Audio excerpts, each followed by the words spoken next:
Hello and welcome to this scientific principles video with Elec Training. This video is all about electromagnetism.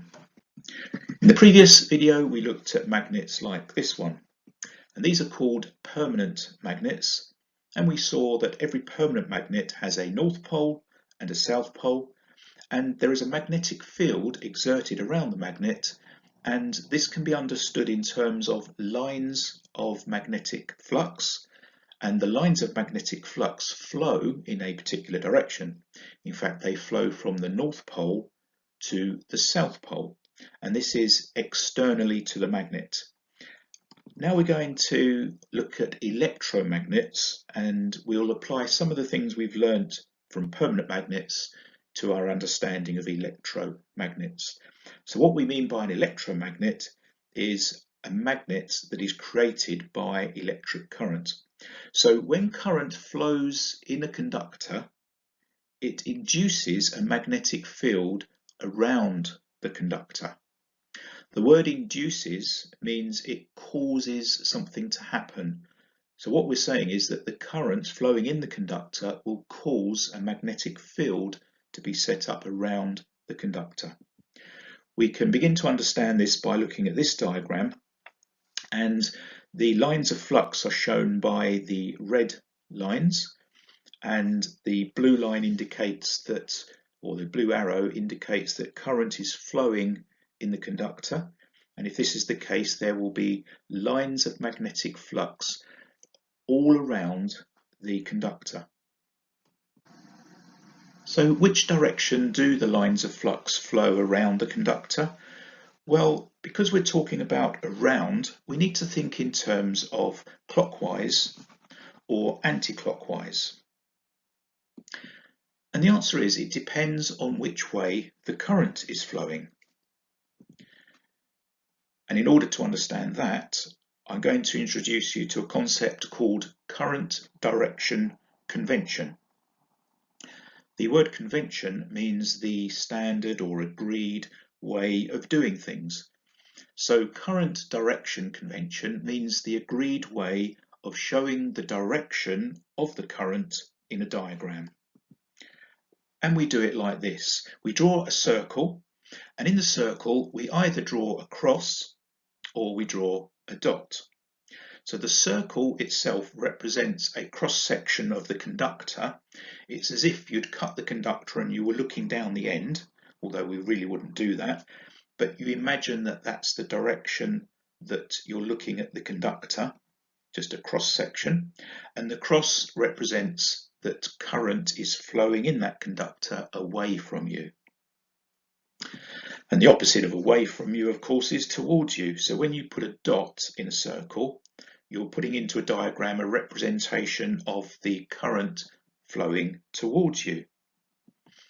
Now, I've put a picture of a dart on the screen because when I learned this, I found this was a useful memory aid. So if you imagine holding a dart and you're facing the dartboard, when you throw the dart and it's beginning to travel away from you, you see the back of the dart.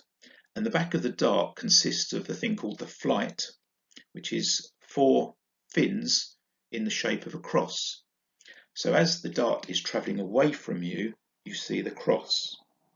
Hence, in the diagram, it's to remember that when you see the cross, it's indicating that the current is flowing away from you.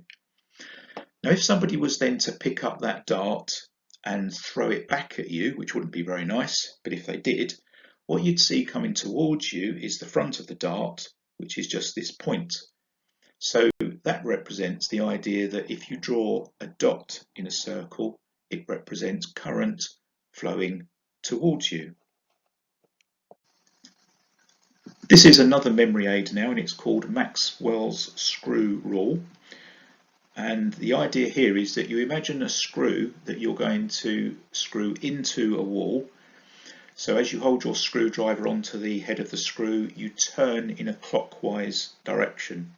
That means that as the screw is travelling away from you, it's turning clockwise. And this is to help us remember that as current is flowing away from you, the magnetic field will be clockwise around the conductor. So the lines of flux flow around in a clockwise direction. Now that we know about current direction convention, let's take a look at some diagrams and see if we can work out which direction the lines of magnetic flux will be flowing.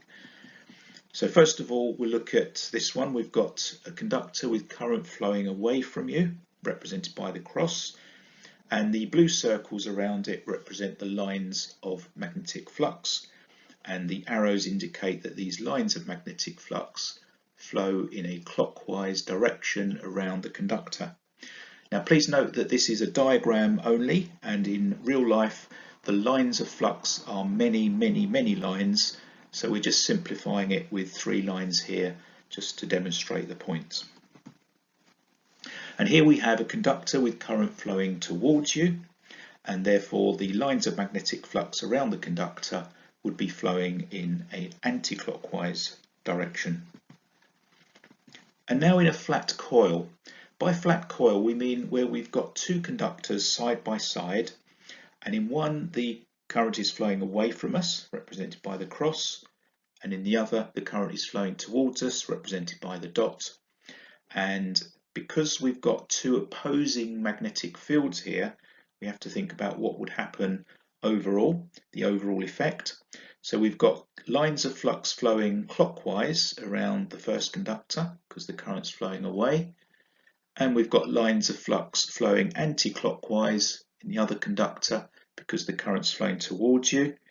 And these 2 magnetic fields are in opposite directions, so they are opposing each other, and the overall effect is that the magnetic fields cancel each other out, so there is no overall magnetic force applied. What happens when we have 2 conductors side by side, but this time with the current flowing in the same direction as each other? Now in this example, because it's a cross in each circle, we know that the current is flowing away from us in each conductor.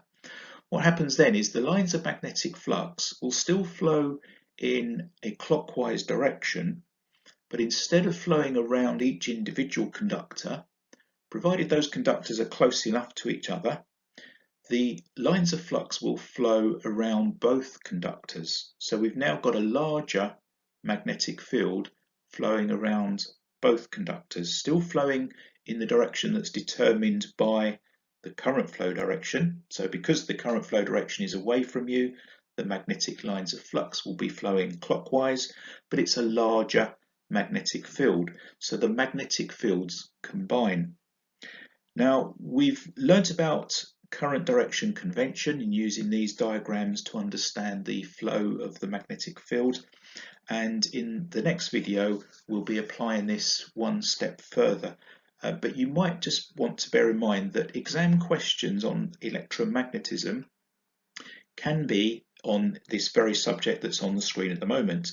You could be presented with a diagram of a circle and a dot, which you will then asked to determine what direction would the lines of magnetic flux flow.